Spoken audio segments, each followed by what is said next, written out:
TDC बँकेवर कुणाची सत्ता, युतीची माती आणि आघाडी बेपत्ता, नाराजांचा सुकाणू कुणाचं गलबत बुडवणार, बँकेच्या कुरुक्षेत्रावर केके आणि केपी. नमस्कार, मी प्रकाश फळे.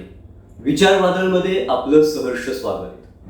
ठाणे पालघर जिल्हा मध्यवर्ती सहकारी बँकेच्या निवडणुकीचं विवेचन आम्ही 2-3 भागात प्रसारित करणार आहोत. आपण अजूनही आमचं चॅनल सबस्क्राईब केलं नसेल तर आताच सबस्क्राईब करा आणि पुढील भाग पहा. ठाणे पालघर जिल्हा मध्यवर्ती सहकारी बँकेची निवडणूक नेहमीप्रमाणे गाजणार, वाजणार आणि सत्ताधाऱ्यांच्या अंतर्गत भांडणामुळे रंगणारही. ही निवडणूक खरं तर सभासदांची निवडणूक, पण एकंदरीत ही निवडणूक बँकेतील सत्ताधारी कंपूची आणि त्यांना खो देऊ पाहणाऱ्या त्यांच्याच पक्षातील प्रतिस्पर्ध्यांची झाली आहे.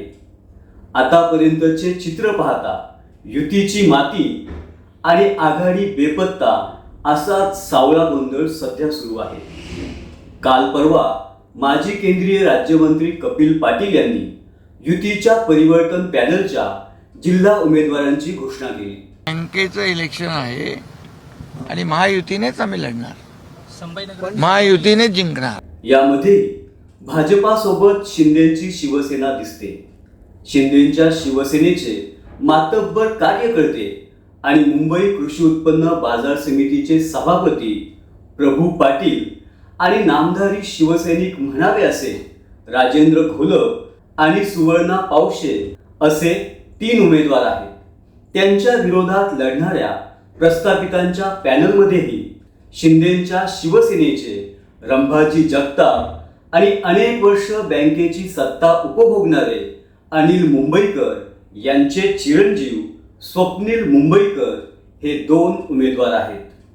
जगताप आणि मुंबईकर हे दोन्ही सध्या ठाण्यात राहत असले तरी त्यांचे मूळ गाव मात्र रायगड जिल्ह्यात आहे. त्यामुळे शिंदेची शिवसेना नेमकी युतीत आहे की बवियासोबतच्या आघाडीत आहे हे कळेनासे झाल्याने शिवसेनेमध्ये संभ्रमाचं वातावरण आहे. तीच परिस्थिती पार्टी विथ डिफरन्स म्हणवणाऱ्या भाजपची देखील झाली आहे. भाजपचे आमदार किसन कथोरे यांनी हितेंद्र ठाकूरांशी नेहमीप्रमाणे हातमिळवणी केल्याने युतीची सगळीच गणिते फिसकटली आहेत. भाजपचे महाराष्ट्र प्रदेश अध्यक्ष रवींद्र चव्हाण हे दस्तूरखुद्द ठाणे जिल्ह्यातील असूनही आमदार केके आणि माजी खासदार केपी या 2 दिग्गज योद्ध्यांना आवरू शकले नाहीत. शिस्तबद्ध पक्ष म्हणवणाऱ्या भाजपच्या पक्ष नेतृत्वाचा आदेश यापैकी कोणत्या नेत्यानं मानला नाही हे यथावकाश कळेलच, मात्र कार्यकर्त्यांवर भांडवली सत्तेतील हे भांडण उघड्या डोळ्यांनी पाहण्याची दुर्दैवी वेळ आली आहे. त्यामुळे भारतीय जनता पक्ष देखील आधे इधर आधे उधर असे झाल्याने ही निवडणूक म्हणजे तत्व, अधिष्ठान, भूमिका, मूल्य यापेक्षा माझीच सत्ता आणि मलाच पैसा या व्यक्तिगत स्वार्थाभोवती होत असून होयबा कार्यकर्त्यांनी उगाच छाती पिटून पक्षीय पोपटगिरी बंद करावी. दुर्दैवाने महायुतीतील अजित पवारांची राष्ट्रवादी कुठेही चर्चेत नाही. त्यांना त्यांचे मित्र विचारतही नाहीत. दुसरीकडे महाविकास आघाडीची अवस्था केविलवाणी झाली आहे. जिल्ह्यात नेतृत्वहीन झालेली ठाकरेंची शिवसेना, देशात प्रबळ मात्र ठाण्यात हतबल असा राष्ट्रीय काँग्रेस पक्ष आणि एकेकाळी बँकेवर अधिराज्य गाजवणारी शरद पवारांची राष्ट्रवादी आज सहकाराच्या या आखाड्यावर अखेरचे आचके घेताना दिसत आहे. प्रतिष्ठेच्या समजल्या जाणाऱ्या टीडीसी बँकेच्या या निवडणुकीत दोन्ही जिल्ह्यात परिचित असणारे आणि निवडणूक पूर्व प्रथम पासून चर्चेत असणारे संभाव्य दिग्गज उमेदवार अरुण पानसरे तसेच जिजाऊचे संस्थापक आणि सेनेचे मातब्बर नेते निलेश सांबरे या दोघांना शिवसेनेने डावलल्याने त्याचा नेमका फटका कुणाला बसेल हे आताच सांगता येणार नाही.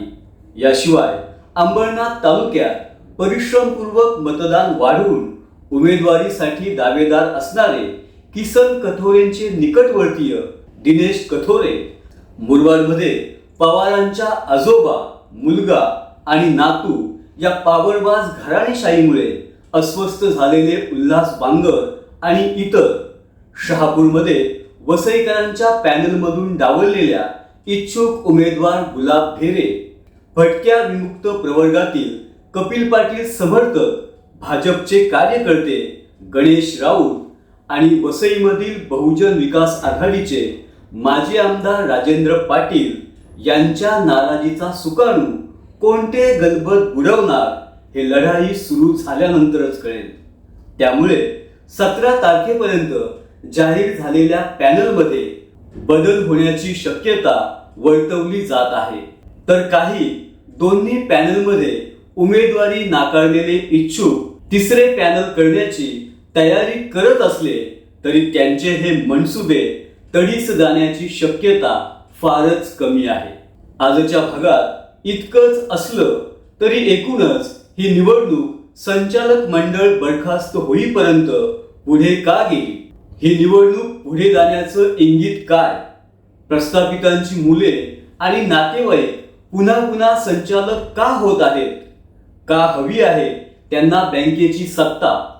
बँकेतील सत्ताधाऱ्यांचा घोळक्यात टोळका, बँकेची हसलेली आणि फसलेली धोरणं, वादग्रस्त बँक भरती या आणि अशा अनेक मुद्द्यांवर आणि निवडणुकीच्या खुमासदार लढतींवर अभ्यासपूर्ण विवेचन पाहण्यासाठी विचारवादळचा पुढील भाग पहा. या निवडणुकीविषयी आपली मते कमेंट बॉक्समध्ये अवश्य नोंदवा. धन्यवाद.